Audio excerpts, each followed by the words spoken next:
quarta questão de física da FUVEST 2023. Nós temos a lei de Snell.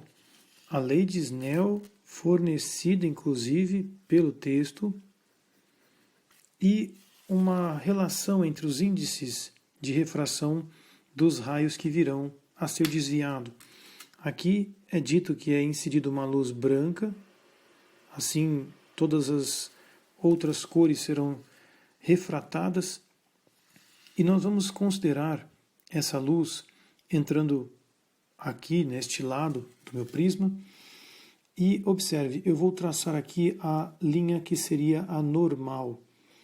A linha normal ela precisa ser perpendicular à superfície, formando, portanto, 90 graus aqui com a superfície.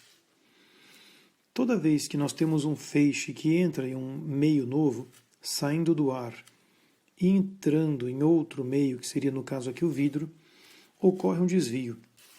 Esse desvio ele pode ser pouco ou muito pronunciado, depende do tipo de luz, da onda eletromagnética. Vamos supor que o feixe tenha saído bastante próximo da normal. E na questão nós temos um feixe assim, com este comportamento, que logo quando sai, ele desvia ainda mais um pouco, e esse seria o feixe número 1. O feixe que sofre pouco desvio, quase nenhum desvio, seria o feixe número 3, que depois também na saída aqui do prisma desvia bem pouquinho. O feixe 2 se encontraria no meio dessa história. Então, vamos supor, sendo esse aqui o segundo feixe.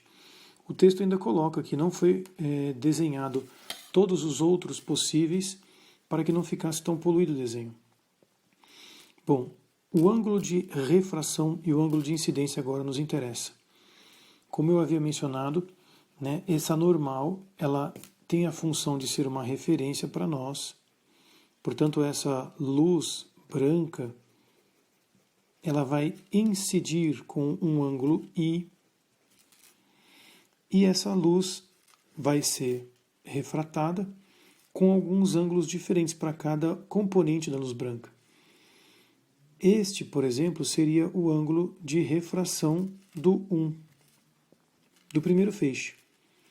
E o ângulo de refração do terceiro feixe seria todo esse ângulo aqui. Esse é o R3. Veja que é bem maior. Também foi dado no texto uma observação matemática de que a função seno sem sono em pé, essa é a função seno, ela é crescente, ela é proporcional com relação ao ângulo. E nós estamos num limite de 0 a 90 graus. Portanto, quanto maior for o ângulo, maior é o seno.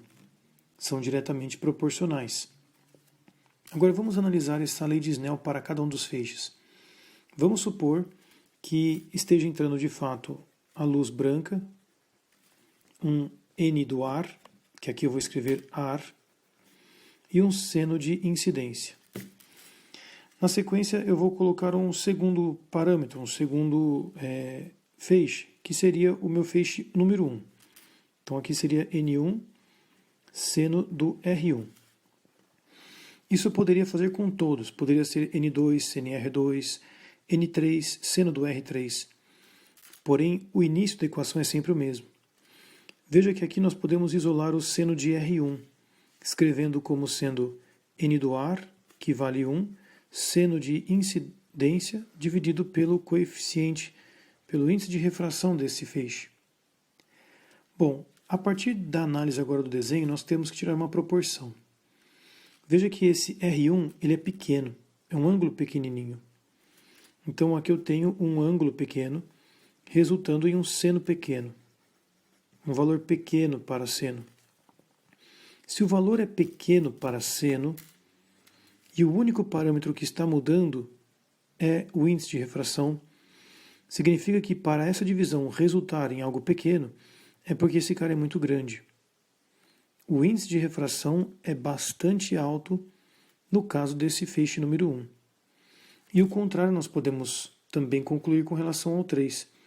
Se o índice de refração do 1 é grande, o índice de refração do 3 ele é pequeno.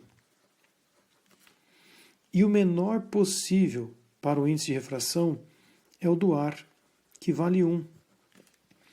Portanto, nós podemos criar uma fórmula hierárquica, começando pelo maior e indo ao maior. O N1 é maior que o N2, que é maior que o N3, que por sua vez é maior que o 1. E essa descrição matemática dos índices de refração se refere exatamente à letra B dessa questão.